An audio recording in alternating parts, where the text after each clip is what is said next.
de façon pacifique, si Kagame le veut, ou si le président rwandais le veut. Pourquoi pacifique? Nous ne voudrions pas, et c'est pourquoi nous avons demandé au FDR de déposer les armes, nous ne voudrions pas entrer dans une situation qui puisse engendrer les mêmes événements que ceux que nous avons vécus en 1994-94. Pour qu'elle soit pacifique, qu'est-ce qu'il faut? La flexibilité des partis qui sont dans la coalition. Et j'ai oublié de dire que dans cette coalition, nous attendons d'autres partis qui devront nous joindre. Je ne voudrais pas les nommer, mais tous nous contactent pour dire, écoutez, nous restons dans la concertation pour que nous puissions aussi joindre la coalition. Alors voilà, pourquoi pacifique alors? Si nous voudrions que ce soit pacifique, nous devrions demander cette fois-ci, c'est inévitable, je dois insister là-dessus. Je demande, au nom de la coalition, nous demandons donc, nous de la coalition, à ce que la communauté internationale puisse prêter une oreille attentive afin que une pression, tant politique ou autre, et même économique, soit exercée sur le régime rwandais afin qu'il accepte de pourparler avec nous pour que les 4 points que je viens de vous signaler puissent être respectés. Évidemment, tous ceux que nous rencontrons, ils nous disent, mais non, non, là vous vous trompez, le président Kagame l'acceptera. Qui êtes-vous? Et nous sommes des Rwandais, le pays nous appartient, Kagame, il est président du Rwanda, mais le Rwanda ne lui appartient pas. Donc nous avons tout droit de pouvoir négocier avec. Mais nous ne pouvons rien faire.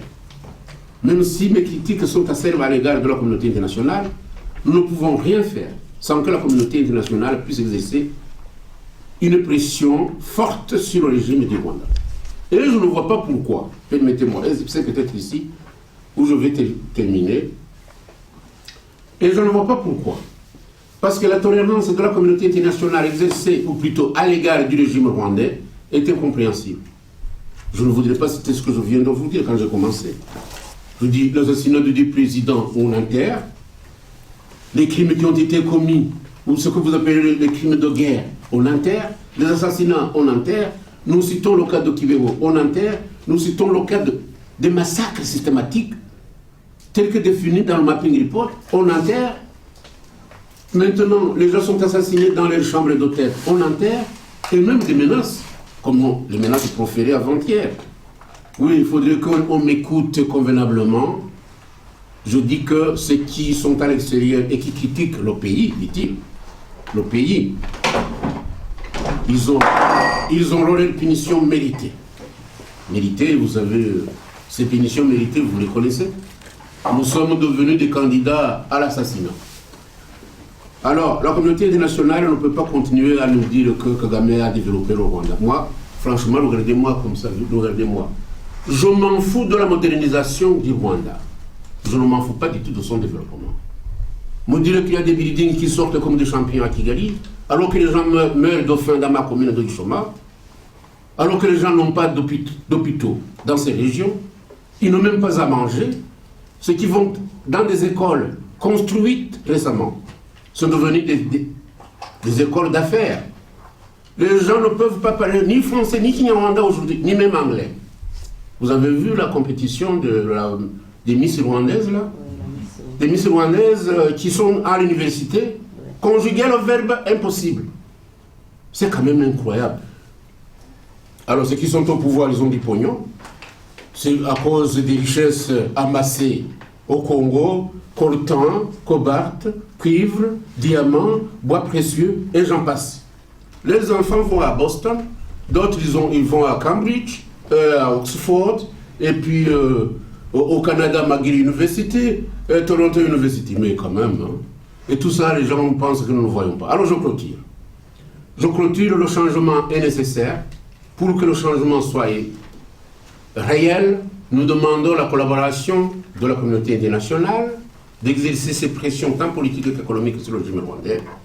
Et je dis bien, je ne vois pas pourquoi ce régime serait craint à cause de cette hypothèse où on nous dit que la communauté internationale ne veut pas toucher Kagame parce que Kagame a arrêté le génocide. Ça, je n'accepte pas.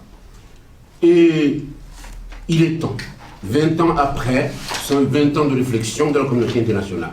Nous avons tellement toléré les erreurs de la communauté internationale jusqu'au point où nous sommes venus maintenant au point de l'accuser, de soutenir des régimes qui ne devraient pas soutenir. Alors, en terminant, je vous dis que la présentation va être brève. Dans notre structure, nous avons le président, c'est-à-dire moi-même. Les gens ont toujours dit, mais écoutez, ce vieux est ambitieux. Mais cette fois-ci, j'ai été choisi. Je ne me suis pas imposé du tout. Alors, je suis président de la coalition des partis politiques pour le changement, CPC. Dr Mouraï, du parti UDR. Il est deuxième vice-président de cette coalition. Nous avons aussi un secrétaire général et un premier vice-président attribués à nos deux partenaires. Malheureusement, comme tous se trouvent en Afrique, les visas n'ont pas été possibles. Et comme ils n'ont pas eu de visas, ils nous ont dit, écoutez, nous vous faisons confiance. Eh bien voilà.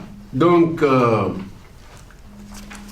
je me demande souvent, quand je parle, alors que vous me regardez, vous demandez s'il s'agit d'une conférence de presse, une sorte de cafouillage et d'idées. Ailleurs, dans des conférences de presse, c'est plutôt bref, hein, et puis les gens prennent note, ils s'en vont. Alors, si je n'ai pas pris beaucoup de votre temps, nous sommes ici, Dr Mouraï et moi-même, pour répondre à vos questions. Et je vous remercie beaucoup d'être venu. Et je vous remercie également pour l'attention, plutôt de votre attention. Voilà. Merci encore. Oui. Philippe Suberski, Agence France Presse. Justement, M. Mouraï, vous aviez dit, je crois, le 2 mars que vous espériez que trois autres partis vous rejoignent rapidement. Moi, j'avais cru comprendre que ce serait fait aujourd'hui. Ce n'est pas le cas, visiblement. Donc, qu'est-ce que ça veut dire que la coalition a du mal à s'élargir, comme vous l'espériez il y a encore 3 semaines? Oui, je ne dirais pas qu'elle a du mal, mais il y a des consultations, comme j'avais dit, qui devaient être faites par certains partis, qui ne sont toujours pas faites. Et il y a aussi des partis qui exigeaient des conditions de réforme profonde du FDLR avant de s'engager, ce qui n'est pas encore fait non plus. Mais le principe, on a créé avec ces partis un cadre de concertation, donc on est en concertation régulier. Comme nous avons dit, soutiennent toujours nos actions, même si eux, comme structure, n'ont pas réussi à prendre cette décision de venir dans la structure pour le moment. Mais pour le moment, on reste toujours dans ce cadre de concertation et on espère, comme a dit M. Toyamou, qu'ils allaient nous rejoindre assez rapidement, dès qu'ils auront réglé leurs problèmes internes. Gérard Gaudin de Belga, les représentants des FDLR avec lesquels vous vous concertez, vous négociez, sont-ils basés ici en Europe ou sont-ils basés non, en Afrique, au Congo? C'était au Congo, disons. Vous savez, les déplacements sont un peu compliqués pour eux. Et certains sont frappés de certaines sanctions, vous imaginez vous-même. Et même pour le parti PS Imberakuri, je crois m'être impliqué dans, comment dire, je ne dirais pas négociation, mais pour qu'ils puissent avoir ou bénéficier de visa, ça n'a pas été possible. Vous savez, nous sommes très contents d'être ici en Belgique. Hein. Ceux qui n'ont pas pu y être avant, je pense que c'est très compliqué, surtout dans le cadre de l'Union européenne. Et pour dire les choses telles qu'elles sont, c'est aujourd'hui la Belgique qui s'occupe de livrer des visas si vous les demandez à l'ambassade de France, d'Allemagne, d'ailleurs. En tout cas, c'est la Belgique qui s'en occupe. Mais la réponse a été comment dirais-je, quand ce n'est ni oui ni non, c'est que c'est non, de toute façon. Donc voilà, il y a eu cet empêchement. Je sais que beaucoup de questions peuvent être posées sur le FDLR. Mais entre nous, je crois que nous devions nous fixer des idées après 20 ans. Moi, je suis rwandais et je pense rwandais, franchement. Ces histoires des Hutus, des Tutsis, des génocidaires, j'ai une certaine mesure. La mesure, ce que je l'ai dit dernièrement au tribunal français, pour le cas de M. Simikangwa,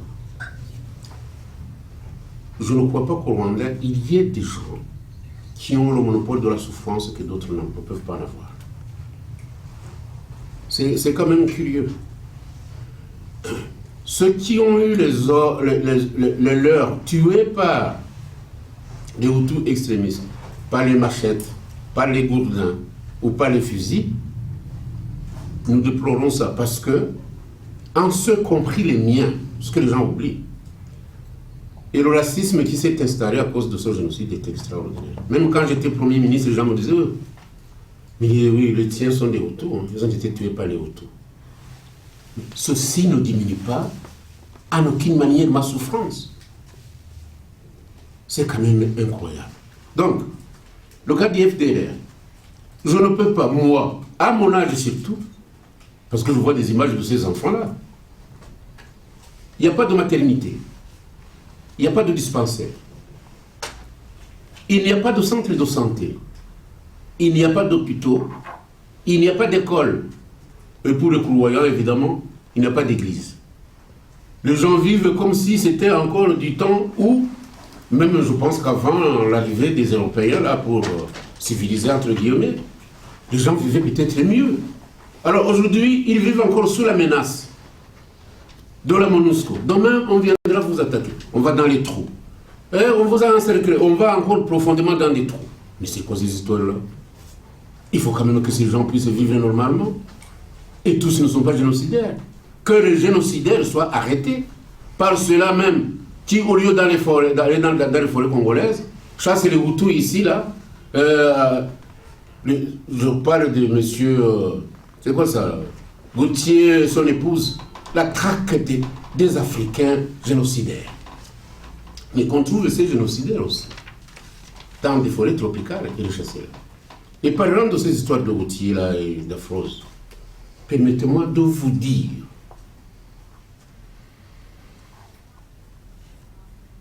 que c'est incompréhensible que ce génocide introduit aujourd'hui des sentiments d'exclusivité entre Tutsis et Hutus. Jusqu'au point où M. Jean-François Despaquiers, je pense que c'est son nom peut-être, dans une assemblée au tribunal, ose dire que les Hutus violent les filles Tutsis pour mesurer... c'est quoi ça? Leur maturité. Leur maturité. Incroyable. Moi, franchement, je n'ai pas été éduqué dans ces cercles de Tutsis. Non. Moi, mon père avait aussi des Tutsis qui travaillaient pour lui et qui gardaient ses vaches. Aujourd'hui, évidemment, je ne peux pas le dire. On va me cracher dans la figure pour me faire comprendre que je suis Hutu, que je dois me mettre à côté. Je voudrais que... je ne voudrais pas continuer à interpeller Madame Brackman. Je pense que les autres aussi centrés sur le problème africain. Vous pouvez lire tous les livres d'anthropologues, de sociologues, d'historiens et même les écrits des journalistes. Nulle part. Ce que M. Despaquiers a dit, c'est scandaleux. Et je me souviens de ce monsieur-là, en 1994, il est venu avec... c'est quoi ça encore, le mari de Afrose? Gauthier. Les deux sont venus dans mon bureau quand j'étais Premier ministre. Je les ai reçus courtoisement. Mais je ne sais pas ce qui était dans la tête. Aller mentir aujourd'hui, après 20 ans, que les Hutus violent les enfants. Ils doivent violer les adolescentes des Tutsis pour prouver qu'ils sont matures. Incroyable. Quel racisme. Mais où est-ce que nous allons? Aujourd'hui, être Hutus est devenu une charge terrible. Ce sont des sauvages. Ils violent. Ils tuent avec des machettes. Ce qu'ils tuent avec les Kalachnikov, là, et les roues usées, on n'en parle pas. Là, ils sont gentils, hein. Enfin. Donc, je ne sais pas... Oui. Je voudrais apporter un petit complément sur la question qui a été posée par M. Gérard de l'agence de... Oui, c'est ça. Parce qu'il y a... Enfin, je sens, je ne sais pas si c'est ça que vous vouliez insinuer, mais je sens une question qui s'oppose par la plupart de gens, surtout ici en Occident. Cette association avec les FDLR, avec des gens qui sont sous sanctions des Nations Unies, d'autres qui sont recherchés par des tribunaux. Je voudrais quand même rappeler qu'il y a une vérité qu'on a tendance souvent à occulter, c'est l'existence des réfugiés, beaucoup de réfugiés dans ces forêts congolaises, des enfants, des femmes, des vieillards qui sont là, qui ont fui depuis 1994, qui ont été traqués, c'est des survivants du massacre qui a été décrit par le Mapping Report, comme le dit M. Touadéra-Mongou. Je voudrais quand même rappeler que ceux qui sont en train de monter actuellement les opérations de désarmement, les opérations de rapatriement ont déjà été montées plusieurs fois dans la région. Il y a eu Kimia 1, il y a eu le Kimia 2. Kagame et son armée, qui est dit très performant, a eu l'autorisation d'entrer dans le territoire congolais pour traquer ces gens-là. Ça a duré des années. Ça n'a jamais résolu le problème. Ça fait des années que ça dure. Ce qu'ils envisagent de faire, hein, on entend beaucoup parler de la MONUSCO, on va les désarmer. On peut être sûr et certain que dans 2 ans, on parle encore des FDLR, parce que ça n'intéresse personne. J'ai l'impression que ça n'intéresse personne que le problème soit vraiment résolu, parce que les moyens de le résoudre, on les connaît. Kagame lui-même, je suis persuadé qu'il n'est pas intéressé par le fait que les FDLR quittent la région, parce que c'est ce qu'il utilise pour continuer à faire ce qu'il fait, soit disant qu'il a une menace, parce que cette menace n'existe plus. Qu'est-ce qu'il va encore dire, hein, pour qu'on lui donne des armes, pour qu'on lui donne la protection dont il bénéficie actuellement. Donc c'est vraiment quelque chose que j'aimerais bien qu'on comprenne, qu'il y a ces réfugiés qui sont dans les forêts tropicales, équatoriales, et que ces réfugiés, eux, ils sont sans voix. Il n'y a que le FDLR qui fait qu'on pense à eux, en fait. Et il n'y a que le FDLR qui, quelque part, les représente. Alors, qui est, comme disait M. Touadéra-Mongou, qui est des criminels, qui est des génocidaires, comme on dit, mais ça ne peut pas occulter le fait qu'il y a beaucoup de gens qui sont là tout simplement parce qu'ils ont peur de rentrer au Rwanda. Ils ont peur de rentrer au Rwanda parce que ceux qui sont rentrés auparavant, il y en a, la majorité sont morts, d'autres sont réduits à l'esclavagisme, que ce soit vraiment l'esclavagisme, je ne dirais pas intellectuel.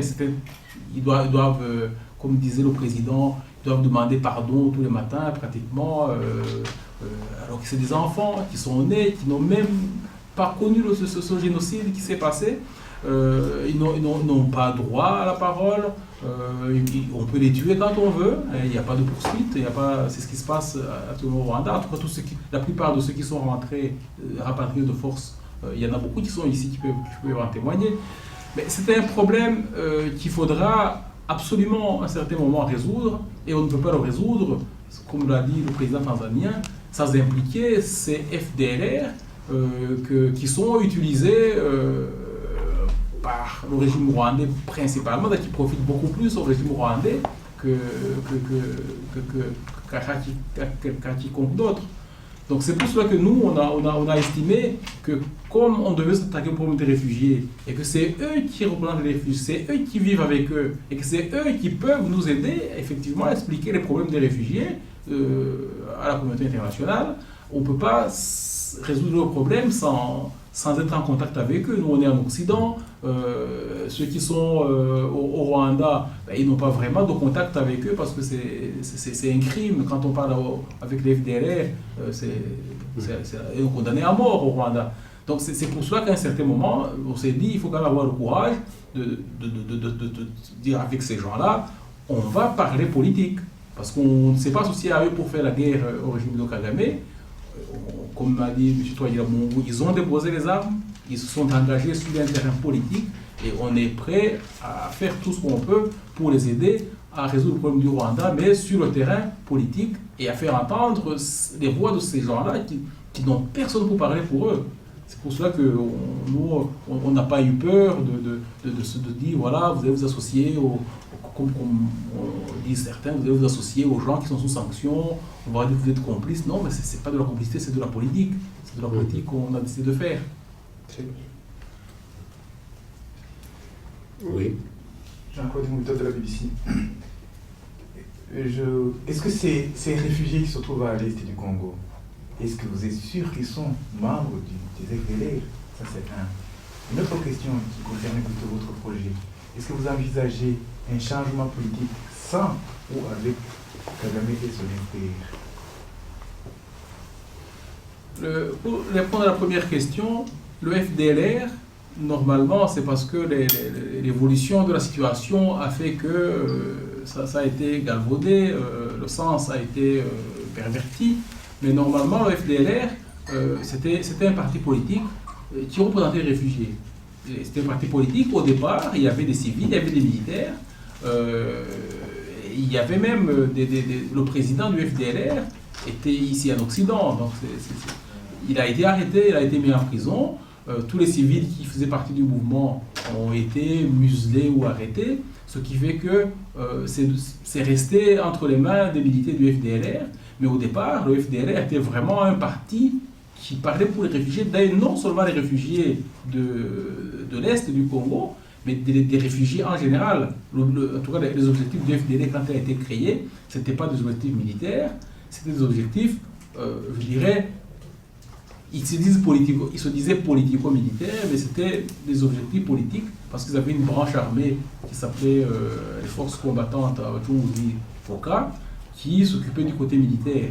Et le FDLR, quand il a été créé au départ, c'était un mouvement politique qui a été créé pour parler pour les réfugiés, que ce soit ceux qui étaient à l'est du Congo ou à l'étranger. Évidemment, avec l'évolution, l'arrestation des dirigeants civils, tous ceux qui étaient en Occident du FDLR, c'est resté aux mains des militaires et ça s'est un peu confondu avec le mouvement militaire. Donc, c'est pour ça qu'actuellement on fait une confusion. On dit FDLR. Effectivement, quand vous posez la question, je pense que vous pensez au FDLR dont on parle actuellement, qui est l'armée, ces gens-là qui luttent, qui soi-disant posent des grenades au Rwanda, qui violent les femmes à l'est du Congo. C'est de ça en fait qu'on pense, mais en réalité le FDLR c'était pas ça. Hein, c'était pas ça. Ça c'est la première question. Donc je confirme que c'est vraiment le mouvement qui est là pour représenter les réfugiés, même si actuellement ils ne représentent pas les militaires. Parce qu'effectivement, c'est eux qui ont eu le courage de rester, c'est eux qui ont fait des études, parce qu'il n'y a pas beaucoup... La plupart des gens qui ont fait des études ne sont pas restés dans les forêts congolaises, ils sont partis à Nairobi, ils sont partis ailleurs en Afrique pour essayer de chercher une meilleure vie. Ceux qui sont restés, c'est la plupart du temps des gens qui ne savent pas où aller, soit parce qu'ils sont âgés, ce sont des femmes qui ont perdu leur mari, qui n'ont pas de famille à l'Occident pour les aider à fuir, à trouver de meilleures conditions ailleurs. Donc c'est eux qui sont là.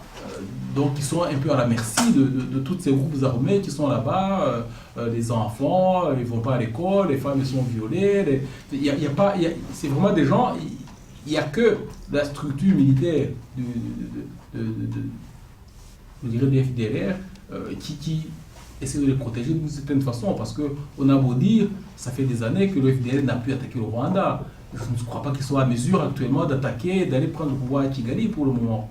C'est un mouvement qui actuellement, principalement, fait de l'autodéfense, de l'autoprotection, sur la protection de ces enfants, de ces femmes qui sont à l'est du Congo. C'est pour cela que pour eux, déposer les armes, ce n'est pas un problème. La seule discussion qui se fait actuellement, c'est les armes, vous les avez déposées, qu'est-ce qu'on en fait? Eux, ils disent, si on veut une protection, donnez-nous la protection, parce qu'on est censé pour protéger les réfugiés, donnez-nous une protection, on les donne, mais personne ne veut leur donner la protection parce que la dernière fois qu'ils l'ont fait à Kamina, ils se sont fait tirer dessus par l'armée congolaise. Donc c'est des situations qui ne sont pas simples. Quand on en parle comme ça, on a l'impression qu'il suffirait qu'ils mettent des armes et puis qu'ils rentrent au Rwanda, mais ce n'est pas aussi simple qu'on veut bien le dire.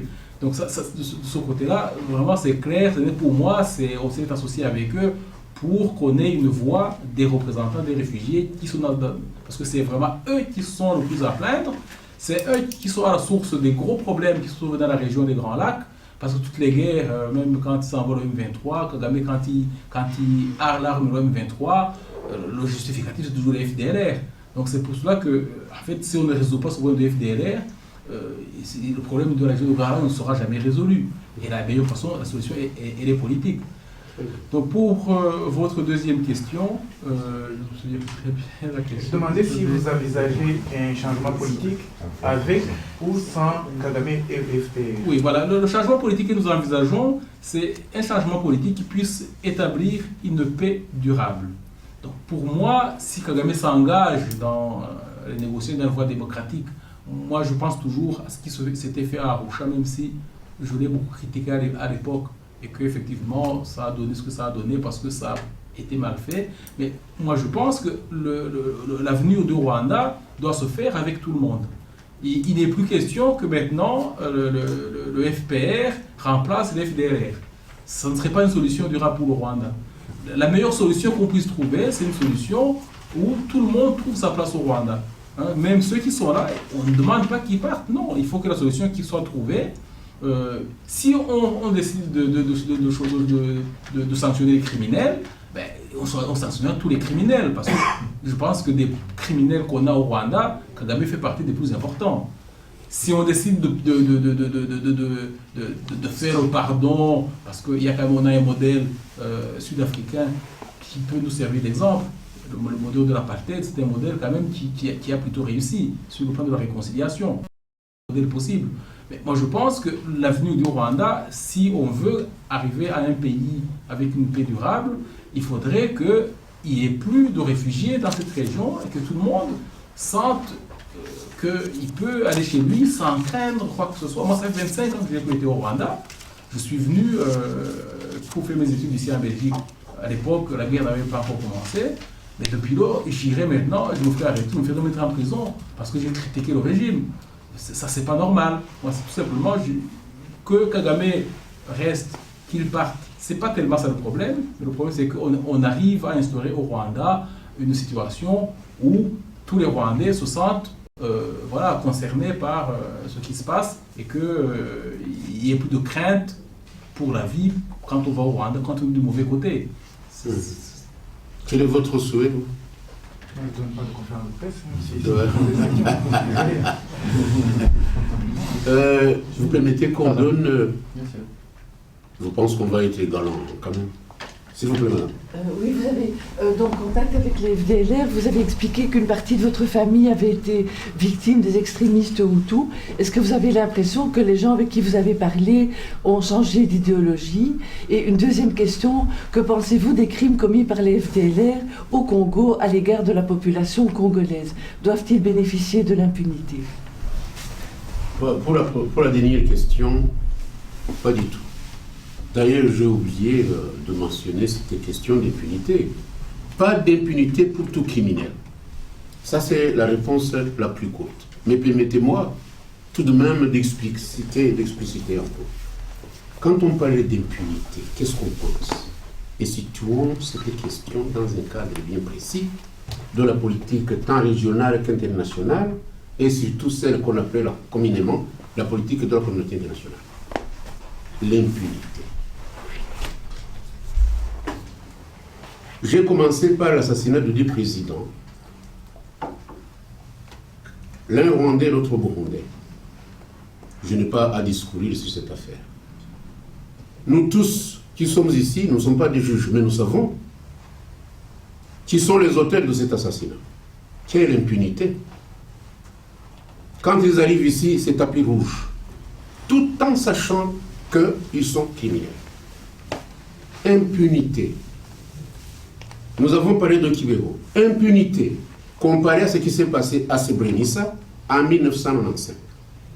Là, il s'agit d'un génocide. Chez nous, chez les sauvages, ce n'est pas un génocide.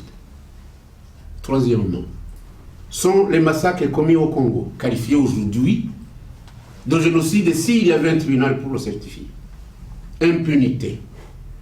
Et l'armée qui a commis ces crimes, aujourd'hui, sur la scène internationale, apparaît comme étant la meilleure, jusqu'au moment où c'est parmi ces criminels qu'on choisit ceux qui vont intervenir dans d'autres pays pour y établir la paix. Vous pouvez vous rendre compte de ça. Quelle impunité. La dimension de l'impunité, je ne peux pas la définir. En tout cas, les Hutus qui ont commis des crimes au Congo doivent être punis. Sauf si la communauté internationale, évidemment, veut établir une impunité et leur donner l'avantage que mérite le président rwandais et son armée, compte tenu des crimes de guerre commis. Et aujourd'hui, nous ne sommes pas poursuivis. Ce n'est pas de l'émotion, mais c'est quand même, je me pose beaucoup de questions. Le tribunal international d'Arusha a été forcé, hein, parce que nous, moi j'étais au gouvernement. L'homme qui dirigeait, l'homme fort, n'ouvrait pas de son tribunal. Vous savez de qui je parle. Ce n'est pas Bizimungu en tout cas. Il disait non, pas disait de tribunal. Il pouvait faire sa justice, lui. Finalement, Madame Albright, c'est l'ancienne ministre des Affaires étrangères américaine, a exigé que le tribunal soit. Le tribunal a été. Pouvez-vous me dire, vous qui êtes ici, que si le cadre établi était du 1er janvier 1994 jusqu'au 31 décembre, ceux qui ont commis des crimes pendant cette période-là devraient être arrêtés. Pouviez-vous me donner un seul exemple où un Tutsi a été jugé devant ce tribunal? Franchement, pouvez-vous me dire que pendant toute cette période, aucun Tutsi n'a commis aucun crime? Quand même. C'est du sérieux ça. Quand on parle du Rwanda, moi, franchement. Donc, c'est tout ce que j'avais à dire sur l'impunité. Quant à dire que non, les criminels qui ont tué les miens, est-ce que... Ah, on a changé de mentalité. Quand j'étais aux affaires politiques dans les années 90, là, j'ai proposé à ce que les Rwandais fassent une révolution de mentalité. C'est pourquoi j'avais parlé de ces histoires de Kokoma que les gens ont tout simplement balayé d'une main comme ça. Changer la mentalité, c'est-à-dire que ces gens-là, je pense qu'ils ont changé de mentalité. Je pense. Sinon, si les gens vous disent aujourd'hui, nous déposons les armes et nous voudrions que nous ayons des entretiens avec le pouvoir pour que les conditions que nous réclamons quand même, c'est les droits aussi, puissent être acceptées par le régime en place. Donc ils ont changé de mentalité. Et puis sur cette question en deuxième lieu, je ne défie pas, mais je demande à la communauté internationale de nous montrer qui est génocidaire et qui n'aurait pas dans ces histoires de réfugiés qui sont au Congo. Mais globalisé là, nous ne sommes pas d'accord. Nous le soutiendrons jusque peut-être à notre dernier soupir, si on continue de créer l'amalgame. Il faut que ceux qui ont commis des crimes soient désignés ou appréhendés, sanctionnés, ou alors arrêtés et être introduits devant les tribunaux. Sinon, là, c'est le cafouillage. Il y a toujours des génocidaires globalement. Kagame envoie son armée. Il vient de vous parler de... C'est quoi ça? Kimia 1? C'est Kimia, c'est quoi ça? Kimia 1, Kimia 2, puis il y a eu encore autre chose, d'autres trois, je ne sais pas. Hein? Amani, des histoires. Alors, permettez-moi, on est faible, nous n'avons pas de force. Vous représentez le quatrième, c'est quoi ça? Le quatrième pouvoir. Et vous ne vous imaginez pas la force que vous avez. Si vous pouviez tout simplement dire à M. Kobler, Martin Kobler, de prêter une oreille attentive à ce que lui disent les enfants ou alors les représentants de ces réfugiés congolais, plutôt rwandais. De ne pas tellement créer cet esprit de nouveaux chassons. Et moi, je n'accepte pas qu'on prenne les Rwandais comme des moutons les conduire à la frontière rwando-congolaise et les expédier à Kigali ou au régime rwandais. Je n'accepterai franchement pas. Je ne peux pas accepter cela. Nous ne sommes pas des esclaves. Nous savons que ceux qui ont quitté en 96 ou en 96, certains ont été massacrés dans les villages. Cette histoire-là ne pourra pas se reproduire. La communauté internationale doit s'engager et protéger quiconque se trouve encore dans le forêt congolaise. Je vous dis. Donc, changement de mentalité, ou plutôt d'idéologie, je pense que ça a changé. Je parlerai trop. Mais ça me permet de vous dire ce que les gens disent, les extrémistes et Tutsis, parce qu'il y en a souvent on oublie. Oui, les Tutsis et les Hutus, ils sont nés avec des gènes d'Otivé. Même ceux qui étaient dans le... C'est quoi ça? Dans les mères, ils sont nés avec des sentiments de génocidaires, quand même. Hein. Moi, je vous dis, hein, j'achève mes 69 ans le 14 août de cette année. Je n'ai jamais vu quelque chose de semblable aujourd'hui. Et le racisme entre les Africains eux-mêmes, c'est terrible. Entre les Africains eux-mêmes. Et ceci, évidemment, permettez-moi de le dire, à cause de notre histoire. Avant l'arrivée des Européens, tout ce monde était nu, sauf des caches-sexes. Les Hutus comme les Tutsis. Certains courant derrière des vaches qui ont des petites cornes, évidemment ça c'était des Hutus, et qui cultivaient, labouraient la terre. Les autres avec des grandes cornes là, et qui étaient à la cour du roi, ce sont les Tutsis. Dernièrement, j'ai dit, les pauvres Hutus et les pauvres Tutsis pouvaient se marier entre eux. Et ce matin, j'ai découvert que j'ai un petit-neveu qui est marié à un prince. Nous le montons. L'arbre généalogique, nous arrivons chez Yuhi Gahindiro. Mais ce garçon est venu se marier avec ma petite nièce. Qu'est-ce que vous voulez? Et vous parlez des Hutus et des Tutsis. Et j'ai vu des Tutsis naître après le génocide. Ils se sont transformés comme ça. Hein. Ils sont devenus Tutsis. Les gens qu'on connaissait être des nôtres sont transformés. Donc, pour vous dire, les Hutus ne naissent pas avec leur gène de tuer. Et quand on parlait de la violence n'a commencé que peut-être à la cour du roi. Apprenez quand même l'histoire. C'est quoi ça l'histoire des Abégas, la tribu ou le clan de Kagame? Vous connaissez M. Kabari, qui est l'ancêtre de Kagame? Il va à la cour, chez les Baniginiens, il décime tout le monde. C'est son ancêtre. Il disait, c'est quoi ça le livre de Delmas? Vous allez trouver toute l'arbre généalogique. C'est là où je trouve, dis-moi, les véritables Tutsis et ceux qui ne le sont pas. Le roi Rutalinois, qui était Miban Amouekad, je pense, il est mort avec toute sa famille. Et la violence, elle commence par là. Chez nous, au Rwanda, quand on parle de génocide, on commence par le génocide qui a eu lieu au 19e siècle, fin du 19e siècle. Donc, la mentalité a changé, à mon avis, parce qu'on dépose les armes. Et puis, la première question, je pense que j'ai répondu. Je peux me permettre aussi de dire un mot sur la question de Mme Brachman, surtout sur la deuxième, parce que c'est une question. J'ai discuté avec un responsable politique récemment qui me disait avoir posé une question au régime rwandais en leur demandant, mais ça fait des années, vous avez essayé vous avez attaqué les FDLR en collaboration avec la Noko-Congolaise pendant des années. Logiquement, selon les informations que nous avons, ils ont été vraiment affaiblis, carrément, je dirais, neutralisés. Pourquoi est-ce que vous refusez de les accueillir? Pourquoi est-ce que vous refusez la solution proposée par le président tanzanien? Parce qu'ils ne sont vraiment plus une menace militaire pour le Rwanda, du niveau des renseignements qui étaient disponibles. Et alors, il dit, les responsables rwandais ont répondu que le problème n'était pas vraiment la menace militaire, le Rwanda, c'était l'idéologie, il disait. C'est l'idéologie génocidaire, il disait. Tant qu'ils ont cette idéologie, on ne peut pas discuter avec eux. Mais le problème, justement, c'est cette notion d'idéologie qu'il brandit, parce que dans sa tête, le génocide est venu d'une idéologie génocidaire qui court encore aujourd'hui. Il oublie quand même que le génocide, pour qu'il commence, il y a eu l'assassinat des chefs d'État.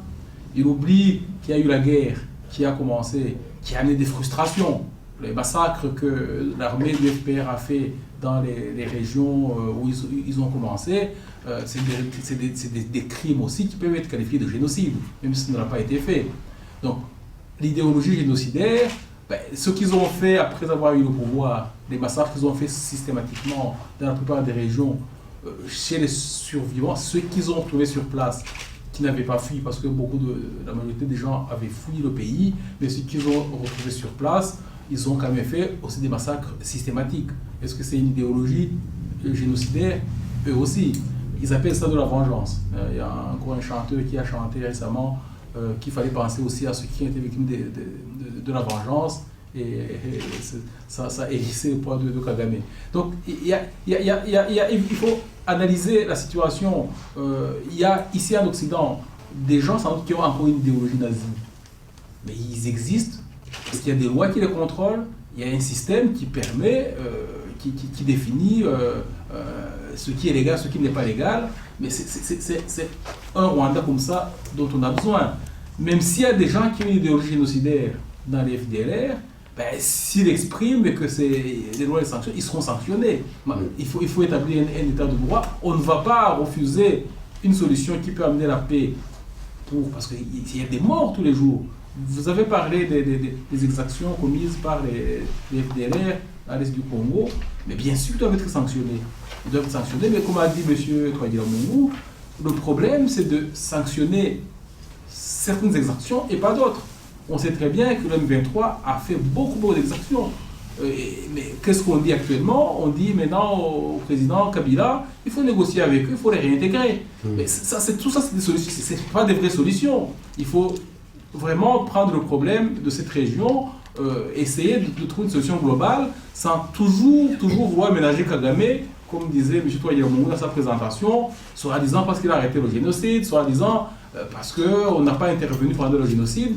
Si on veut, parce qu'il y a eu beaucoup de morts après le génocide que pendant le génocide, dû aux conséquences de ce qui s'est passé, il faudrait qu'à un certain moment on dise on va arrêter cette affaire, et comment est-ce qu'on peut l'arrêter? Il n'y a qu'une seule façon de le faire, c'est de prendre le problème dans sa globalité et d'essayer de résoudre ce problème en fait qui vient du Rwanda. Le problème de la région vient uniquement du Rwanda.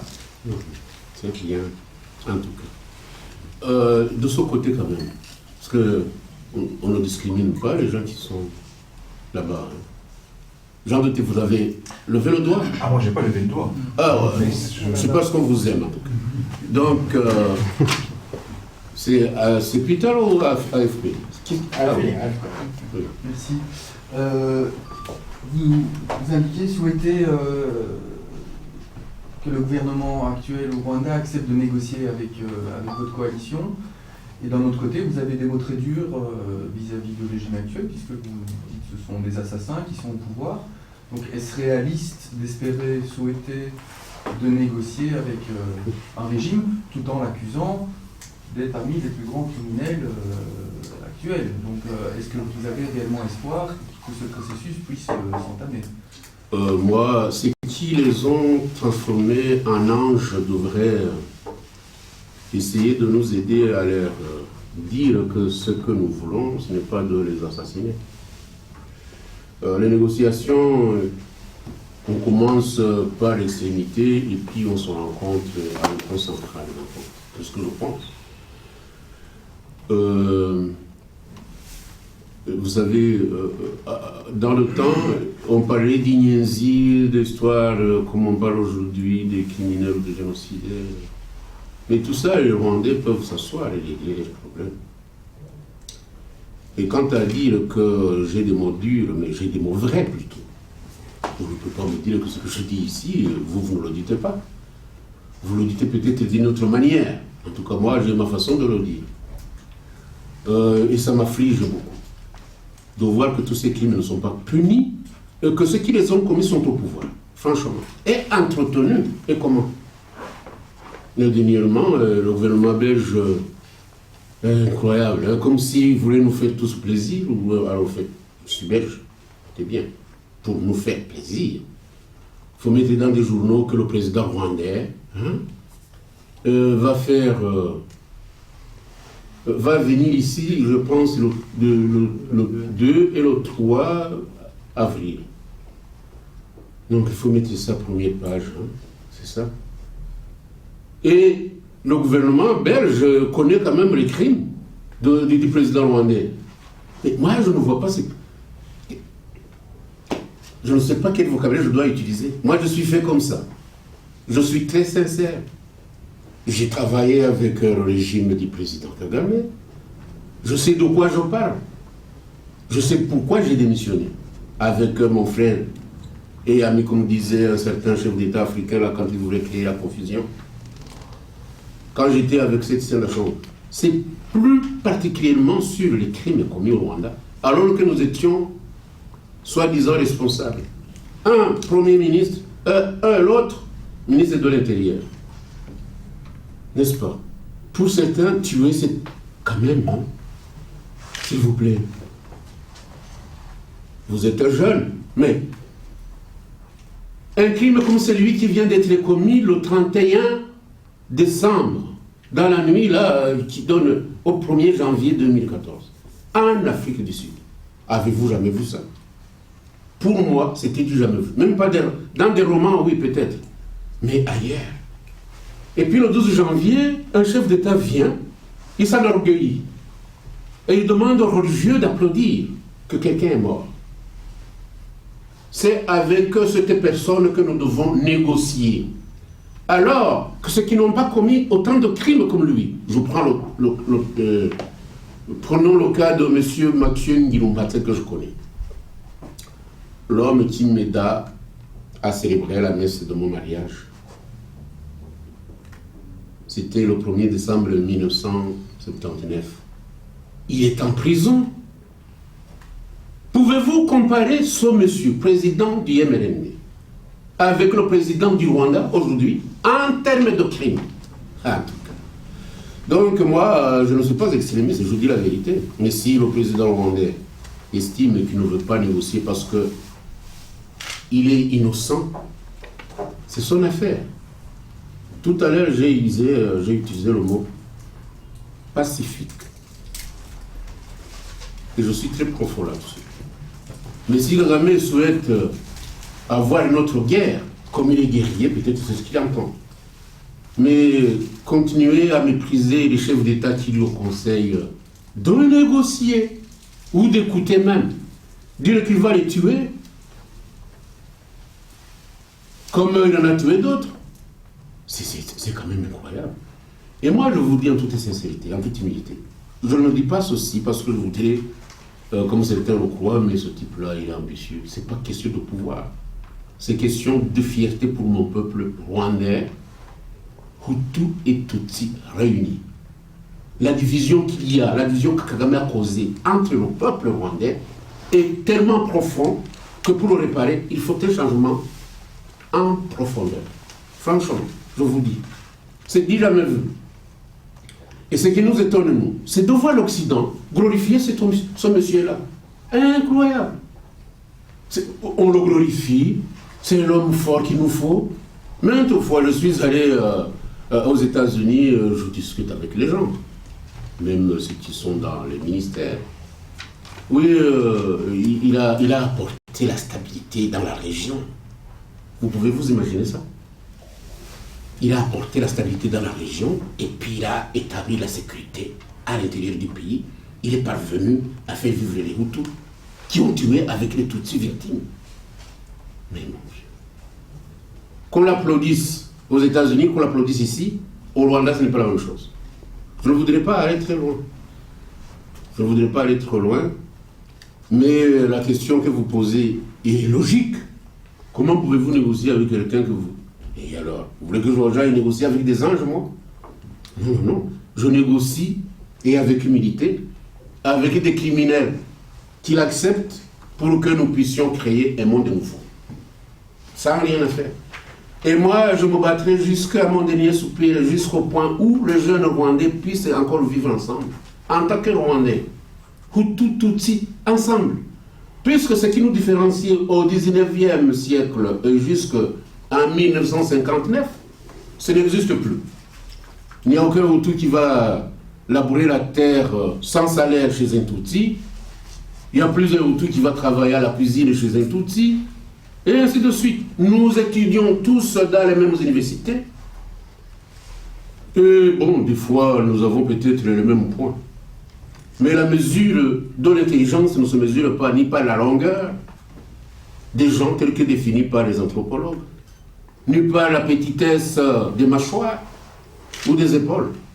Ce n'est pas ça qui mesure l'intelligence. Nous sommes tous maintenant intelligents, devant les professeurs. Nous pouvons tous diriger notre pays, conformément aux conditions actuelles de management ou de gestion. Donc je ne vois pas ce qui peut aujourd'hui nous différencier. Je ne vois pas. Les vaches n'existent plus. Et surtout de longues écoles, ça n'existe plus. Ah oui, le président en a quand même. Mais très peu. C'est pas comme avant. Qu'est-ce qui nous différencie, nous, Rwandais? Quoi? C'est quoi? Qu'est-ce qui peut me dire ce qui nous différencie? Les Occidentaux, quand ils arrivent au Rwanda, ils ont de la peine de différencier les Hutus et les Tutsis. Alors, qu'est-ce que vous voulez que je fasse de mes enfants, là, qui ressemblent aux Tutsis aujourd'hui? Et quand 60% des gens au Rwanda, des Hutus pour la plupart, ressemblent à ce que vous prétendez être les Tutsis. Qu'est-ce qu'on va faire? Il faut absolument qu'on trouve une solution. Et la pièce maîtresse pour que nous trouvions une solution, Kagame est dedans. Je ne le condamne pas, mais je dis ce qu'il est, mais il ne m'appartient pas de le condamner. Ce qui devait le condamner, c'est la communauté internationale, qui nous a imposé le tribunal international, mais à sens unique, hein, et il croit que nous ne voyons pas ça. Et on parlait de la réconciliation. Le tribunal international avait été établi pour la réconciliation nationale du Rwanda. Mais on trouve là des Hutus, hein, uniquement des Hutus. Je ne parle pas, je ne voudrais pas citer des noms, ceux qui ont assassiné les évêques, vous les connaissez. Les évêques, du temps où je suis catholique, enfin, je ne sais pas, comme les prêtres ne disaient plus la messe, je ne vais prier à la messe en tout cas. Mais, chez nous, vous savez ce que signifiait un évêque? C'était très important. Et le mythe a été détruit par l'assassinat des évêques, 4 évêques. Et on saute le pont, on va même assassiner Munzijirwa à Bukavu. On sautait, la communauté internationale sautait. Mais il y a des religieux espagnols assassinés. Aujourd'hui, ils essayent, on ne dit rien. Moi, quand j'étais aux affaires au gouvernement, je ne voudrais pas citer les noms, nous étions 3 hommes importants quand même. Enfin, pas même Premier ministre, un Hutu, vice-président, un Hutu, un vice-président, un Tutsi. Et vous vous imaginez qui était président d'ailleurs. Alors parmi les 3, là, il y a un qui a dit, mais bon, on a tué un frère mariste à Savé. En juillet 74. 94. Fin juin, juillet, comme ça. Tués, hein. Alors les frères maristes sont venus me demander, ils sont venus d'Irlande me demander ce qui s'était passé. Moi je leur ai dit, oh, quelqu'un parmi nous nous a dit qu'ils l'ont tué parce qu'ils soupçonnaient qu'il était français. Ah, quelle bonne information du Premier ministre. Puis par après, ils sont retournés réclamer le corps, les restes, sur les lieux. Moi, on m'a dit, c'est vous qui avez dit ça, mais vous devez encore maintenant leur dire non, que vous n'avez pas, que c'était des histoires qu'on vous racontait, que ce n'était pas juste. Ah. Les Irlandais sont retournés, ils ne sauront jamais se trouver les restes de leurs cousins ou de, je ne sais pas. Donc là, je m'arrête ici, parce que je ne peux pas continuer. Je peux peut-être dire un mot aussi sur la question de... On ne négocie pas, comme on dit, qu'avec ses amis. Hein. Donc c'est normal, des gens se font la guerre. Nous, on a des échanges verbaux avec le régime de Kagame qu'on critique à juste titre, hein, parce que ce qu'on dit, c'est des choses qui sont quand même vérifiables, si on veut le vérifier. Si Kagame est si arrogant aujourd'hui, c'est tout simplement parce qu'il est soutenu par l'Occident. C'est parce qu'il sait bien que tant que l'Occident est derrière lui, rien ne peut lui arriver. Il peut tuer qui il veut. sans vanter, menacer qui il veut, parce qu'il sait bien que lui, il est intouchable.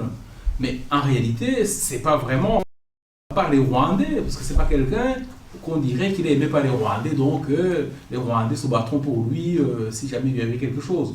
Lui, il est là, il fait ce qu'il veut parce qu'il a trouvé la bonne façon de travailler avec les puissants et que ils servent leurs intérêts. Et puis il sait bien qu'avec ça, il peut faire tout ce qu'il veut. Mais c'est pas l'affaire des Rwandais, ça fait pas l'affaire des Rwandais, ça fait son affaire à lui. Lui, il pense que le Rwanda, c'est, comme disait M. Yamungu, c'est un peu son entreprise, il en fait ce qu'il veut, il tue qui il veut, mais parce que tant que ceux qui le soutiennent ne verront pas en fait que c'est eux qui sont à l'origine de tous ces crimes, et qui s'ils ne s'arrêtent pas de toutes les façons, tôt ou tard, ça finira par leur tomber dessus, parce qu'on ne peut pas couvrir des crimes indéfiniment. Donc, nous, si on le dit, on dénonce ce qu'il fait, parce que si nous, on ne le dit pas, nous qui avons la chance de pouvoir le dire, parce que ceux qui sont au Rwanda ne peuvent pas le dire, si on ne le dit pas, ceux qui le soutiennent continueront à le soutenir, parce que lui, ce qu'il voudrait, effectivement, c'est qu'il se taise, et qu'on continue à le soutenir, et qu'il reste indéfiniment. Mais le jour où ceux qui le soutiennent comprendront quand même que ça ne peut pas continuer comme ça, et lui diront, écoutez, c'est pas bon. Le fait qu'on négocie, les armées qui se tirent dessus, qui s'entretuent, négocient et trouvent un accord, et ils vivent ensemble. Donc le fait qu'on les traite de criminels, que c'est la vérité, un peu. Vraiment comprendre l'exacerbation de ces divisions. Il y a actuellement au Rwanda un programme qui s'appelle Doumbouya Rwanda. Je ne sais pas si vous avez entendu parler. Donc c'est un programme, c'est pas une loi, mais qui voudrait que les Hutus demandent pardon pour les crimes commis par leurs semblables. C'est ça. Mais après ça, comment est-ce qu'on peut dire qu'il a pacifié les rapports entre les Hutus et les Tutsis? Comment est-ce qu'on peut dire ça? Parce qu'au début, il est venu en disant voilà, il n'y a pas de Hutus, il n'y a pas de Tutsis, on supprime ça dans les cas d'identité, on n'en parle plus, le premier résolu, il n'y a que des Rwandais. Et actuellement, il dit mais les Hutus ils doivent demander pardon quand même pour les crimes comme pour les semblables.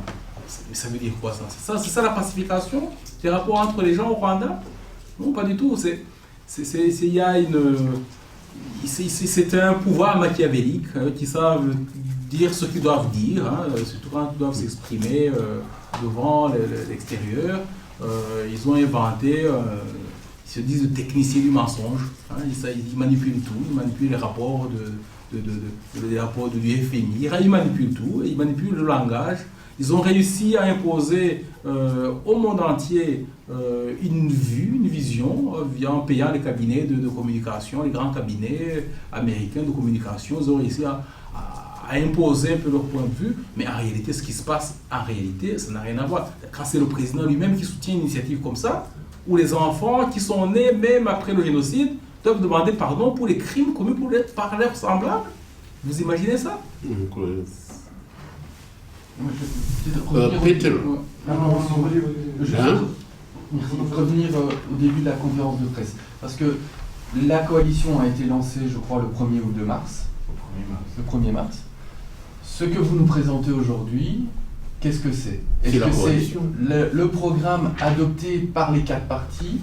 Officiellement, c'est ça, on peut dire voilà, la coalition créée il y a 3 semaines nous a présenté les grands points de son projet. Est-ce que c'est ça? Vous avez adopté les 4 partis, c'est la position commune des 4 partis qui forment cette coalition. Quel est le statut de ce que vous nous... On va vous donner ceci, et je vous dis qu'il s'agisse de notre code de conduite, qu'il s'agisse de notre projet de statut, que nous ne vous donnons pas en tout cas, qu'il s'agisse du programme sur le changement, nous sommes tous entendus. Deuxièmement, comme il a bien dit, il existe d'autres partis, je veux les signaler, qui ont accepté de continuer avec nous dans un cadre de concertation. Il s'agit des partis Force démocratique unifiée, FDU. Il s'agit du parti PDP Imanzi. C'est le parti démocratique de défense, je crois, Pacte démocratique de défense. Et il s'agit enfin du parti démocratique rwandais, je pense. PDR. C'est quoi ça encore? Nous sommes en concertation. Je termine par le troisième point. C'est vous dire que nous continuerons de consolider cette coalition et que, aujourd'hui, devant vous les journalistes, je me permets de faire un appel, je ne dirais pas solennel, en tout cas, un appel tout de même, à ce que le parti avec lequel nous avions commencé les négociations de départ, RNC, c'est quoi ça RNC? C'est Rwanda National Congress, de nous rejoindre pour que cette coalition soit encore plus forte. Nous ne voyons pas des raisons qui empêcheraient le RNC de rejoindre la coalition, puisque l'objectif visé est le même. Le changement fondamental politique au Rwanda. Donc, nous ne reculerons jamais. Cette coalition doit être confortée plus que jamais. C'est pourquoi, je pense que le Dr Mouraï a bien expliqué, quand il a défendu pourquoi nous avons approché le FDR, c'est qu'ils veulent un changement de régime devrait être impliqué dans cette coalition. Cette coalition sera pacifique. Cette coalition voudrait travailler avec la communauté internationale pour faire pression, je ne fais que me répéter, pour que la communauté internationale exerce des pressions sur le régime afin que ce changement puisse avoir lieu. Un autre point pour finir, nous ne pouvons pas parler de changement sans y impliquer le retour des réfugiés qui est très important pour nous. Et pour que ce retour soit plus efficace, il est évident que les conditions internes dans notre pays absolument changent. Voilà, c'est ça pour répondre à votre question. Je m'excuse, je voulais revenir sur un élément qu'on a déjà mentionné un peu. La vraie situation à l'intérieur du pays. On en parle beaucoup, on connaît évidemment des rapports même internationaux sur le développement économique, etc., etc. Mais comment vous renseignez sur la vraie situation? Est-ce que vous êtes sûr que votre information sur le mode de vie des gens, sur ce qui se passe sur la colline et tout cela, que vous couvrez vraiment la réalité du pays, parce que vous vous trouvez loin du pays? Parce que, et avec les problèmes de communication, je veux dire communication ouverte, sans secret, est-ce que c'est possible d'être vraiment au courant de la situation à l'intérieur du pays, sur tous ces niveaux, développement, pauvreté, famine, tout ce que vous venez de mentionner? Moi, je ne deviens pas extrémiste en dénonçant chaque fois la communauté internationale. Comment les Occidentaux, eux, connaissent mieux la situation de mon pays plus que moi, tout en étant ici? Parce qu'ils y vont à mission. Moi, je ne vais pas à mission, mais j'ai quand même des connaissances là-bas. Et les gens qui sont au pouvoir, vous pensez qu'ils ne communiquent pas avec nous? Vous pensez que tout ce monde aime Kagame? Vous pensez quand même, hein? Nous recevons des rapports même secrets. Et puis aussi, nous informons auprès de certains décideurs de la communauté internationale. Je ne vous dirai pas dans quel pays j'ai été, mais une dame m'a dit, bon, moi, je ne fais que les analyses. Et ce que vous dites est vrai, parce que je décrivais la situation intérieure de mon pays. La situation socio-économique est très déplorable. Et c'est compréhensible. En 1960-62, à l'indépendance, le Rwanda n'était que 2 450 000 quelque chose. Aujourd'hui, on est 12 millions. Quand la première fois que j'étais à Kigali, c'était le 4 septembre 1959. Je me souviens, Kigali était simplement 2000 habitants, 2400 personnes. Aujourd'hui, c'est presque 1 million. Le développement dont la communauté internationale continue toujours de chanter n'a pas été une réalisation de Kagame seul. Il y a eu la main ou l'effort du président Kayibanda lui-même et l'effort du président Abiyarimana. Permettez-moi d'ouvrir cette parenthèse. Abiyarimana, quand le FPR a attaqué, Abiyarimana se préparait à recevoir un prix aux États-Unis, je crois, pour l'autosuffisance alimentaire. Souvenez-vous. Et M. Abiyarimana, à un moment donné, je me souviens, il a voulu donner un cours de développement aux autres chefs d'État à Addis Abeba. Vous le savez vous-même. Le Rwanda était l'un des pays africains qui essayait de se développer à cette époque. Et effectivement, puisqu'on voulait installer des téléphones à la brousse, les centres de santé, etc. Aujourd'hui, on parle uniquement de quand même, que Kagame a fait des miracles. Quel miracle? Je n'en vois pas, moi. Le miracle seul qui peut m'intéresser, c'est d'assurer la paix à l'intérieur du pays et de permettre les Rwandais de vivre ensemble sans complexe. C'est ça le développement que je veux. Alors, les rapports nous parviennent de partout. Sinon, nous ne parlions pas un tel langage assez agressif. Donc, nous ne nous trompons pas. Et même ceux qui défendent Kagame, et souvent ils disent discrètement, nous le défendons, mais qu'est-ce que vous voulez? Parce qu'il y a des pressions. Il y a un certain bicéphalisme en ce qui concerne cette région de Rwanda. Il y a le politique, mais aussi il y a des affaires. N'est-ce pas? Des affaires. Vous comprenez quand je veux dire affaires? Les affaires congolaises font que la situation ne change pas. Moi, adolescent, j'ai pleuré le 17 janvier quand on a annoncé au collège Saint-André à Kigali que Lumumba a été assassiné. C'était le 17 janvier 1961. Parce que je crois que Lumumba allait tout changer. Bon, j'étais enfant, mais...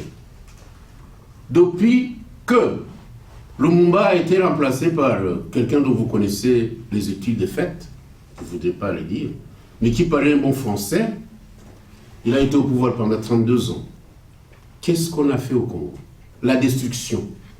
Et pourtant, ceux qui exploitaient le cuivre n'ont pas pleuré, le cobalt, l'uranium, le diamant, l'or, quand même, hein, tout allait bien.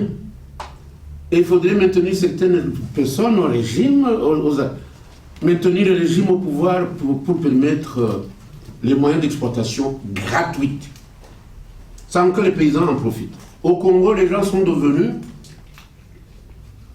dans la situation où ils étaient, je vais dire, avant l'arrivée des Européens. Jusqu'aujourd'hui, on se lave avec des herbes, pas avec du savon. Pas de route.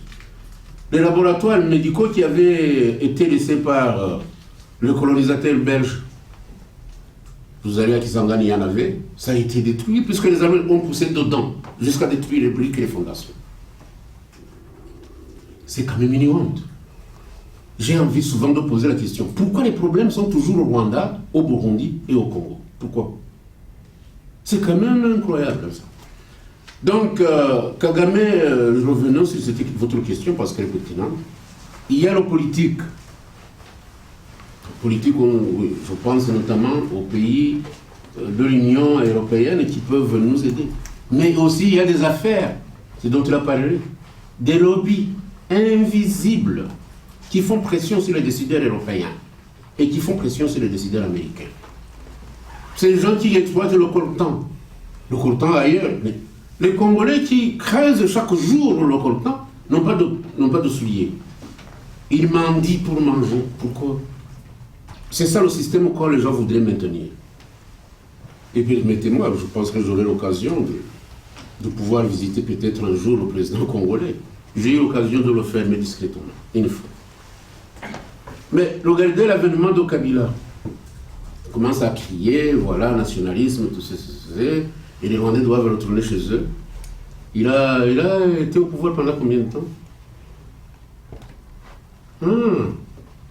De 1998 jusqu'à 2001, n'est-ce pas? Uniquement. Et qu'est-ce qu'il a remplacé là? Pour nous fermer les yeux. Un jeune homme de 28 ans. De 28 ans. Sans expérience. Ne connaissant même pas la géographie de son pays. La perpétuité dans les affaires, toujours. Le Congo a besoin d'être dirigé par des gens formés, et il y en a. Mais ces gens n'ont jamais eu l'occasion. Curieusement, celui qui n'avait pas été élu, qui a été apporté au pouvoir à 28 ans, voudrait même changer la constitution pour perpétuer son pouvoir. Et la communauté internationale va accepter. Et si je condamne, franchement, je condamne tant ce qui va se passer au Congo avec le changement de constitution, je condamne profondément ce qui va se changer au Burundi, le changement de constitution, et quoi encore? Le Rwanda. Et au Rwanda également. C'est quoi ces histoires-là? Je ne parle pas de l'Ouganda. C'est un roi. Mais j'ai toute une histoire qui pourrait vous intéresser si vous pouvez m'aider à écrire un livre, j'écrirai des histoires. Moi, avec la révolution de choses de l'Ouganda, je suis allé à Kampala. J'ai été très heureux de voir qu'un universitaire formé dans un pays progressiste, Tanzanie, est au pouvoir. Jeune. Il avait alors, je pense, 41 ans, je ne sais pas. Mais aujourd'hui, il veut installer une dictature familiale. Incroyable. Incroyable. C'est quand même incroyable. Tous ces chefs d'État-là sont intéressés par les affaires. Ah oui, l'un dit, mais on a découvert du pétrole, je ne peux pas quitter le pouvoir sans que, quand même, j'assiste au projet que j'ai commencé. Et l'autre vous dira, ah oui, nous avons Vision 2020, je ne peux pas quitter sans que je trouve... L'autre qui a été mis au pouvoir, écoutez, moi, je ne peux pas quitter sans que j'ai l'âge de Mobutu, peut-être. C'est quoi ces histoires-là? Et l'autre dit, Burundi, au pouvoir de manière négociée, change de constitution. Mais revenons sur ma question fondamentale. Il y a des rapports de la Banque mondiale, du Fonds monétaire, qui crient de haut sur le développement économique, les belles chiffres. Est-ce que toutes ces grandes instances se font tromper par le régime machiavélique? Bien sûr. La falsification des chiffres se font par le technicien que Kagame a apporté lui-même. Mais de toute façon, chiffre ou pas chiffre, ce que je regarde, c'est la réalité sur Terre. Les gens meurent de faim, les gens ne mangent pas à leur faim, les gens ne peuvent plus cultiver comme ils cultivaient avant. Il y a des coopératives qui sont venues de l'Ouganda, qui amassent maintenant du thé. Le thé a été vendu aux Indiens, et de façon que je ne peux pas décrire ici. Et pourtant, au nom des gens qui sont au pouvoir, sont devenus des affairistes. Et est-ce que pour un journaliste occidental qui va sur le terrain, oui, c'est possible de vérifier cela? De vérifier s'il y a une falsification? Oui, et de vérifier s'il y a vraiment famine. Ah, jamais, jamais, jamais. Un journaliste non pas dit. S'il y a famine? Non, non, non. Qu'il y a famine? Oui. Si on vous autorise d'aller à la campagne, oui. Mais si vous allez à la campagne, vous serez accompagné. Je parie qu'un Occidental... cacher la réalité. Bien sûr. Mais comment? Mais les Inkotagni ou le FPR ne sont pas comme les Abiyarimana, hein, qui laissaient tout le monde aller voir sur les villes. Non, non, non. Vous devez être accompagné. Et j'ai oublié de vous signaler justement, qu'est-ce qui s'est passé en 93 ou 93 ou 92 avec le rapport. Vous vous souvenez du rapport? Oui, je connais. De FIDH avec Human Rights Watch, avec Carbonare, qui est allé pleurer devant Mazur, là, France 3, je pense. Pourquoi est-ce qu'ils n'ont pas visité les régions de Katitumba? Pardon? On les a empêchés. Qui ça? Les Inkotagni? Mais voilà. Voilà. Donc on dit, voilà, les Hutus ont commencé à commettre des crimes. Mais vous vous souvenez de Carbonare? Pleurer à la télévision. Et par après, il est devenu conseiller du président Bizimana. La corruption. Bien entendu. Mais nous avons été, y compris moi-même, nous avons été accusés de tout un tas d'histoires. Que les extrémistes aient tué les Tutsis, ces extrémistes doivent être punis. Mais que tous les Hutus doivent porter ce bagage-là sur les épaules, nous ne pouvons pas accepter. Des histoires inventées, des gens qui ont acheté des machettes, qui n'en ont pas acheté. Chez nous, il y avait une société qui s'appelait Rwandex. N'est-ce pas? Cette société a été la première à importer les machettes. Moi, j'étais chargé de contrôler toutes les entrées des marchandises, travaillant au sein d'une société qui s'appelle STIR, c'est-à-dire Société de transport internationaux du Rwanda. Rien ne pouvait entrer chez moi, c'était monopole, sans que je puisse contrôler. Mais ces gens importaient plus de machettes qu'un commerçant que vous appelez Kabuga. Mais ils n'ont jamais été contactés pour dire, mais ces machettes, vous les faites pourquoi? Vous les avez importées pourquoi? Non, mais puisqu'il est Hutu, lui, voilà, il est accusé. Et les machettes, chez nous, curieusement, ne pouvaient entrer, je vous dis ce que je sais, hein, ne pouvaient entrer que fin mars, début avril, et ça terminait fin mai. Pourquoi? À cause de la saison campagne café. Campagne café, les paysans, ils ont de l'argent pour acheter des houes, pour acheter des machettes, pour acheter des tôles, pour acheter tout. Mais alors, aujourd'hui, on fabrique des rapports. Moi, ça me fait de la peine. Moi, je ne vous dis pas. Franchement, ça me fait de la peine. Je n'ai jamais souhaité que quelqu'un puisse tuer quelqu'un d'autre. Mais quand je vois ce que les gens fabriquent pour accuser les autres, j'en deviens presque impuissant. Je ne dirais pas malade, mais impuissant. Une impuissance plutôt cruelle. Je ne sais pas. Voilà donc, revenons sur ces rapports. Qu'il s'agisse des rapports des FMI, qu'il s'agisse des rapports de la Banque mondiale, qu'il s'agisse des rapports de l'Union européenne, je pense qu'il y a moyen de contrôler. Nous avons des gens qui nous en informent et nous savons que les chiffres sont souvent manipulés pour faire plaisir à la communauté internationale. Ça, nous le savons. Merci. Oui. Revenons un peu sur l'objet de la conférence de presse. J'ai deux questions, une pour M. Mourahi et une pour M. Tribunal. La première à M. Mourahi, vous avez été membre du RNC, je ne vous demande pas pourquoi vous l'avez quitté, mais ce n'est pas mon affaire maintenant, mais c'était un parti quand même où se trouvent des militaires. C'était un parti où se trouvent des militaires. Ce qui me pousse à vous demander, est-ce que vous prévoyez que si d'aventure M. Kagame n'acceptez pas le dialogue que vous voulez, il y ait des gestes moins pacifiques que ce que préconisait M. Kouadiramo, donc qui est des attaques armées. Est-ce que vous prévoyez ça? La question à M. Kouadiramo. Oui. Peut-être attendre que M. Non, la mienne, parce qu'en vous répondant, je vais réfléchir. C'est la réponse que je vous donne. Monsieur Kouadiramo, vous avez tellement dénoncé le rôle de la communauté internationale dans l'affaire rwandaise. Est-ce que votre coalition que vous dirigez maintenant, est-ce qu'elle n'a pas de partenaire? Parce qu'il y a eu dans les médias des présomptions, je ne sais pas si ce sont des affirmations, comme quoi vous seriez plutôt piloté par la Tanzanie. Est-ce que c'est vrai? Est-ce que c'est faux? Qui vous répondent, moi je réfléchis. L'objectif de notre coalition, comme je l'ai dit et comme M. Kouadiramo l'a dit, c'est des changements politiques et négociés. C'est les objectifs affichés par notre coalition et en tout cas, c'est à ça qu'on s'engage. C'est à ça et on a envie de le faire avec justement les FDLR pour supprimer cette pression militaire parce que effectivement, les gens comprennent que tant que Kagame est menacé, que la sécurité du Rwanda comme il dit est menacée, il peut réagir d'une certaine façon. Donc nous, notre objectif est d'avoir une paix négociée, parce qu'on pense que c'est la seule paix qui est durable. Et nous voulons arriver à impliquer tous les Rwandais, de l'intérieur, de l'extérieur, et nous voudrions que tout le monde comprenne que c'est la seule solution possible pour qu'à un moment, on ait une paix vraiment durable au Rwanda. Nous n'envisageons pas nous n'avons pas d'armée, de toute façon, nous n'avons pas d'armée, nous ne voulons même pas d'avoir, parce que on n'a même pas les moyens d'avoir une armée pour aller combattre Kagame, qui a une armée ultra performante, suréquipée, nous dit-on, qui fait la paix dans le monde entier. C'est pas ça notre objectif. Mais nous espérons, parce que les armées les plus lourdes, on pense à l'Égypte, on pense à la Tunisie, même les armées les plus fortes, quand il y a une demande forte démocratique, finissent par s'effondrer. Moi je pense que même son armée, c'est ce qu'on disait souvent au RNC, même son armée pourrait un jour se retourner contre lui parce que même dans son armée, il y aurait des problèmes.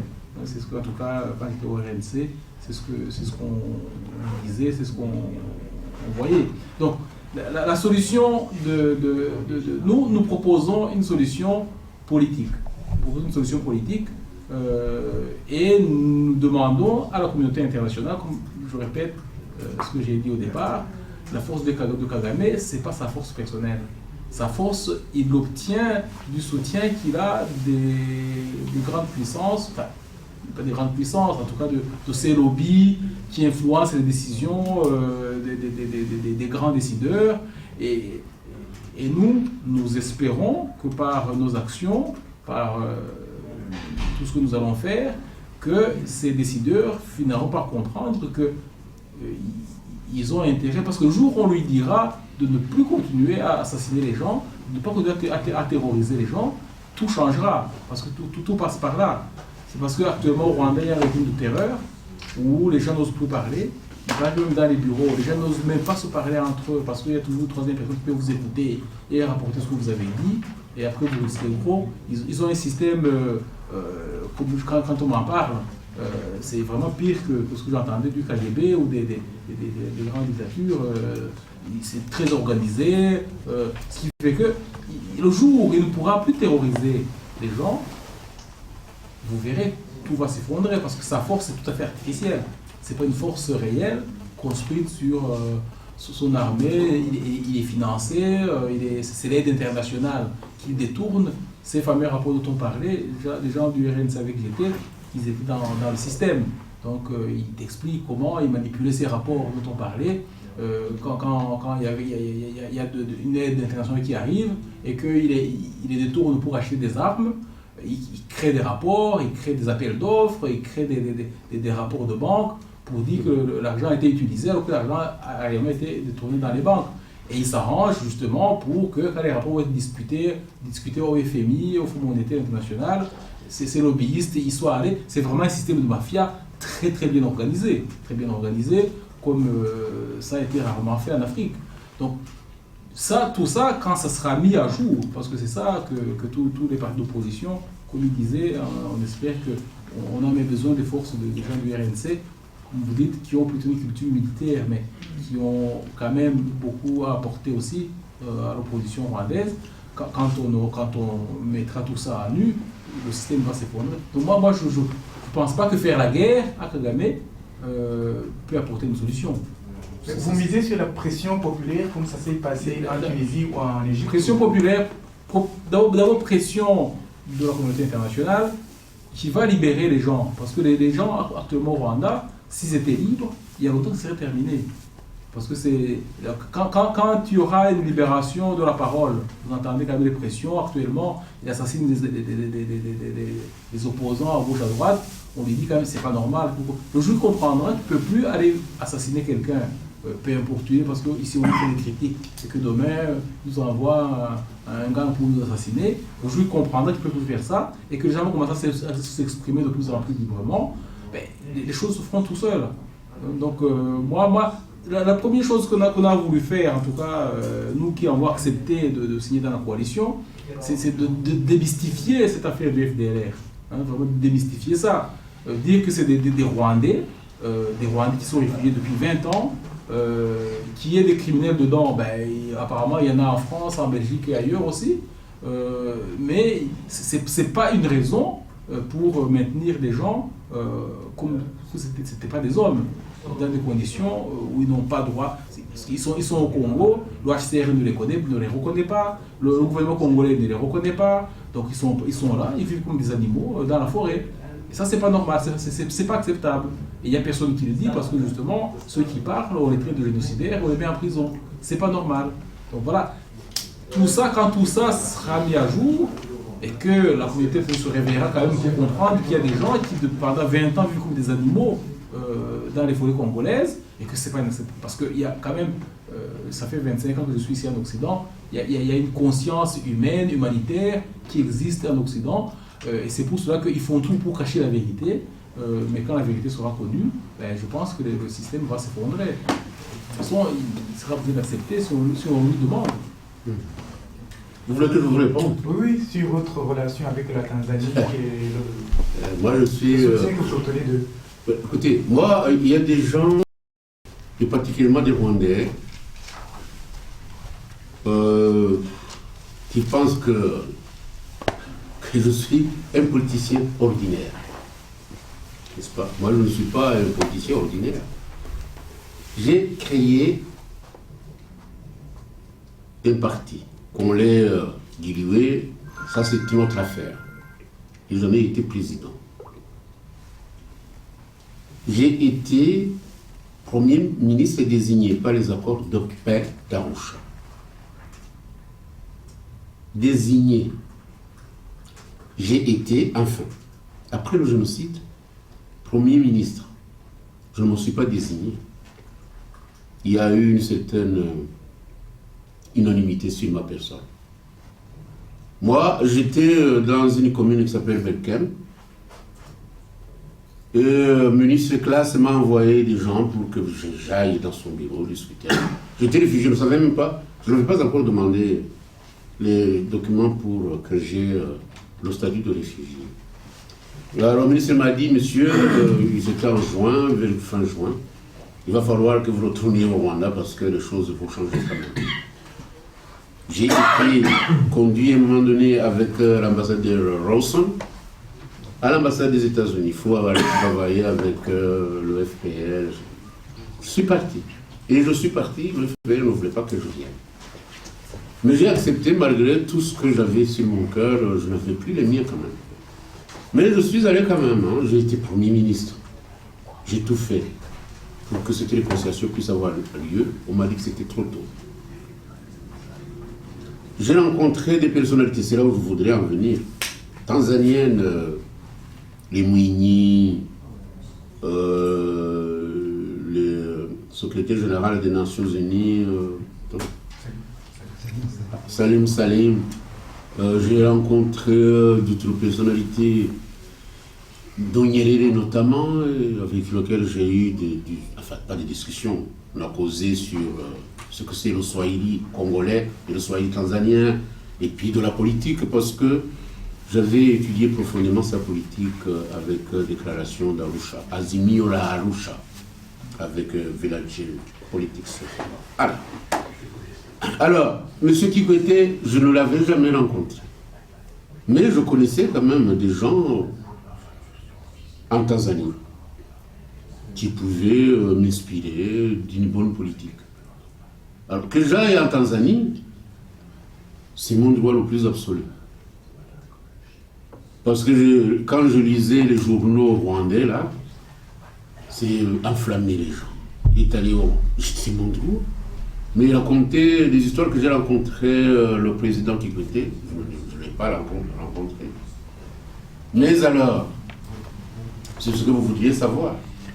J'imagine qu'on ne rencontre pas un chef d'État comme ça. C'est le mépris déjà affiché. Sur le plan protocolaire, je ne peux rencontrer le président que pour des affaires, je ne sais pas moi, tout à fait personnelles, mais pas pour des affaires politiques. Le protocole ne veut pas l'autoriser. Hein. N'est-ce pas? Et alors les gens croient que rencontrer le président africain, c'est simple. Alors, je suis allé en Tanzanie parce que j'y ai des connaissances. Je suis allé en Tanzanie aussi pour effectivement demander aux connaisseurs si ce qui a été dit à Addis Abeba par le président Kikwete était fondé. Et j'ai trouvé que c'était fondé.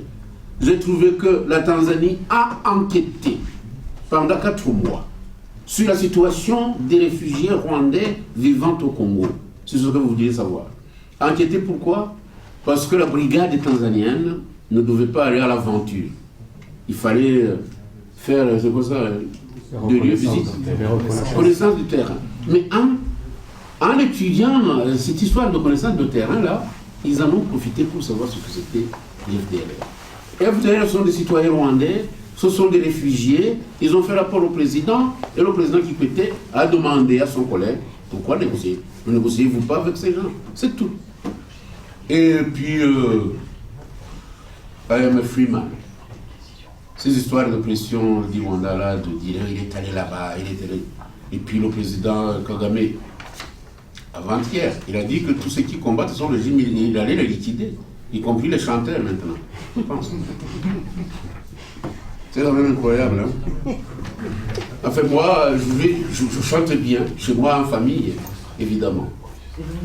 Mais oui. Vous ne vous sentez pas menacé ici? C'est une très bonne question. Et moi, je pense que je ne sais pas, est-ce que je suis sain d'esprit? Je vous dis, madame, franchement, dernièrement, quand j'avais décidé d'aller au Rwanda, on m'a posé la même question. Ici, malgré le discours de Kagame, je ne me sens pas menacé du tout. Franchement. Et je me dis, en dernière analyse, je me dis, si je me suis engagé en politique, surtout la politique africaine, même bon, ailleurs aussi, j'entends. Je me dis, si on tirait une balle dans ma tête, là, chauve en tout cas, je me dis, bon, je serais peut-être tué pour une cause. Quant au Rwanda, j'avais décidé de rencontrer le président Kagame avant que j'aille sur la scène politique. À deux. Je m'étais décidé de demander une audience à deux. Pour pouvoir discuter des questions de notre pays, afin que je lui dise vis-à-vis la réalité que je sens. C'est tout. Ça n'a pas eu lieu. Alors menacer, bon, comme tout le monde, mais je n'y pense pas beaucoup. Bien au contraire, les miens y pensent souvent. Parce qu'il y a qui m'a dit, mais si jamais ils venaient te tuer dans la maison et que vous n'êtes pas là, c'est nous qui vont être tués. Enfin, les miens sentent quand même cette menace. Et moi, je pense que je compromets peut-être l'avenir aussi, mais je ne sais pas moi. Donc, je me sens menacé jusqu'à un point où les miens peuvent disparaître ou être assassinés dans une activité politique que j'ai choisie. C'est tout. Mais bon, qu'est-ce que vous voulez que je fasse? Je ne peux pas. Ça fait 19 ans que je suis ici. J'aurais pu être désigné comme Special Representative of Secretary General of UN, quelque part. Pourquoi pas? Je sais ce qui exerce ces histoires de représentation spéciale, des secrétaires généraux, qui ne sont pas plus intelligents que moi. J'aurais pu demander à M. Kofi Annan, que je connais, pour l'avoir reçu dans mon bureau, plus d'une fois en tout cas, et dire, écoutez, s'il vous plaît, je voudrais être...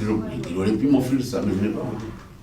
Je connais d'autres aussi députés européens, qui ont été aux affaires en France, qui auraient pu m'aider, mais je n'ai pas voulu. Je me suis dit, je me concentre à la politique pour que nous rentrions chez nous. Et les années en Occident, on ne savait pas. Avancent plus vite que les années en Afrique. Il y a 19 ans de ça. Imaginez-vous. Et je vieillis. Mais mes idées ne vieillissent pas. Voilà, je pense qu'on doit clôturer. À moins que mon collègue ait... Il faut ça aussi, quand vous me posez la question sur la peur, moi je réponds toujours la grande phrase de Nelson Mandela, qui a dit que le courage, c'était pas de ne pas avoir peur, mais plutôt de travailler avec la peur. Parce que la peur, dire qu'on n'a pas peur, ce serait un mensonge, mais on travaille avec la peur. Voilà. Et je pense que vous nous soutiendrez dans l'expression de la coalition que nous avons pu vous exposer. Et en terminant, je vous dis, c'est peut-être répondre au nom des autres à la dernière question que vous venez de poser, Madame Brackman, pour lesquelles nous portons beaucoup d'estime compte tenu de la maîtrise de la situation de chez nous. Pour dire que cette peur, on travaille avec la peur, dit-il. N'est-ce pas? Si on travaille avec la peur, c'est qu'il y a une menace quelque part. Moi, je ne peux pas parler au nom de tout le monde.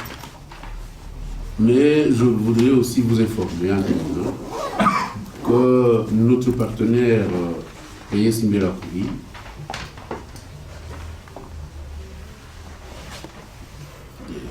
c'est un parti qui a des problèmes sérieux à l'intérieur du pays. Ces jeunes gens, ils ont préféré chaque fois manifester, clandestinement, souvent ouvertement. Et c'est un fuyé le pays. Et hier, il y a 3 qui sont disparus, kidnappés, on ne sait pas où ils sont. Ils ont été kidnappés en Ouganda. Et je ne sais pas. C'est pas ce qu'on va faire.